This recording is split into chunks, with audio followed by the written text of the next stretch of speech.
The concrete jungle. The candles of the gods have been replaced by the lights, sounds, and midnight dreams of this concrete world.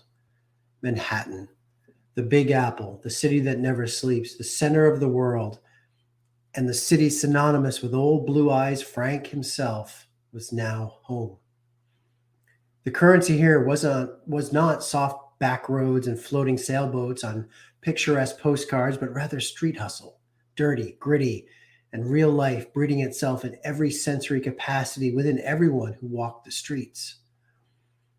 On the other end of each person's stride was an objective. The bluffs of New England were for dreamers. The streets of Manhattan existed to get shit done. That energy that people talk about in New York isn't city energy. No, that's too simple. It's the vibration of 8 million people with a singular focus to make it here so they can make it anywhere. From the intersection of Brown Street and Main Street in historic Wickford to now standing on the corner of 25th Street and 2nd Avenue, Jim felt like he was on a different planet. Everywhere he looked, there were people, each living their own life, tucked into their own little oasis that they called home. For Jim, it was a studio apartment in a pre-war building which contained one large room with a small kitchen area, enough space for a couch, futon to double as a bed, a folding table, and a chair. Nothing fancy, nor did it need to be, as it was just a place to hang his hat. The apartment only had 2 old windows situated above even older floor-mounted pre-war radiators. Overall, it was pleasant enough. The only real eyesore was a large stain on the wooden floorboards by the kitchen. It looked like something had been spilled and then sealed over by a glossy finish. Strange, but again, Jim wasn't in Kansas anymore. Those yellow bricks of his youth led him right to the heartbeat of the world. That very first night in the winter of 1994 was something I'll never forget. For the first time in my life, I truly felt the wind at my back. The youthful dreams of adventure were now a reality, and I was living in it. Those old twin radiators were pumping and hissing their dry Savannah heat, which caused me to open both windows to cool off the apartment. That's when it hit me. Immediately, I was struck by the heartbeat of the city. Its pulse was hypnotizing. Its pulse was hypnotizing and layered with different sonic textures. It was the Big Apple's symphony welcoming its newest member to the cultural brotherhood. Close by, police sirens layered with those in the distance. The entering of the thunderous bass from the neighbor's speaker system was paired brilliantly with the staccato of taxi horns. There were intermittent dog barks heard and homeless banter that would periodically infuse with shouting matches of a relationship gone awry. Jim straddled over the ledge of the window, one leg securely planted on the floor of his apartment, the other dangling free in the winter air high above the street. He craned his neck upward to check for those magical night lights in the sky. They were gone, replaced instead with all the lights emanating below them. 2 sets of blue eyes sat on the sill that evening, the younger pair ready to create his masterpiece, the older scoring his imagination.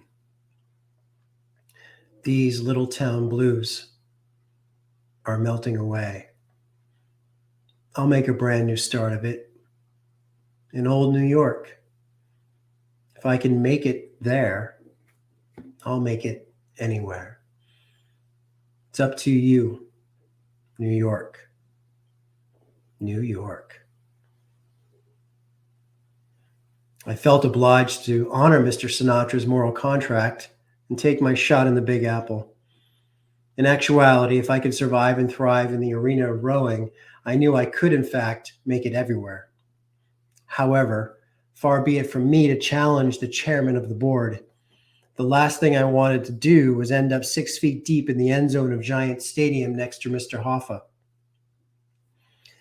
Jim soon stumbled upon a newspaper called Backstage, a weekly publication and staple for every actor and wannabe actor in the city.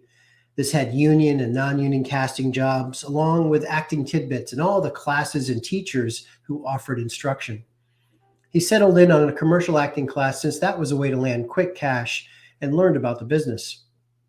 It was there he met his first friend and acting coach, a guy named Brian Dellett. He was a big guy. I mean, an imposing fellow and former Vietnam vet who turned actor. His blend of intensity and approachability landed him various stage productions and a beautiful scene opposite Tim Robbins in The Shawshank Redemption as Deacons, a prison guard seeking accounting advice. Not much happened for me out of the gate as I was really just getting my bearings over those first few months. My manager was doing her thing and I started to do mine, mostly staying on top of the ads and backstage and seeing what was out there. One day, I saw a casting call for extra work on a big budget film and I thought, hell yeah, I am in. At least this would open my eyes firsthand to the glorious world of a film set. I sent my headshot over to the casting office and boom, next thing I knew, the Christmas junkie in me was heading for the Upper West Side to work on my first official film. The project was a remake of the holiday classic Miracle on 34th Street. Jim showed up on set wide-eyed and ready for his close-up with Mr. DeVille. Instead, what he got was his glorious image of film life pooped on. All day he stood in the freezing wet rain, his hand holding on to a rope tethered to a large inflatable balloon. The scene being shot was recreating the famous Macy's Day Parade. Hours and hours would go by, and there was Jim, teeth rattling, doing his best to channel that little side-eyed elf within. There was one notable win for Jim during the hours of balloon wrangling. He had his first celebrity sighting and crush.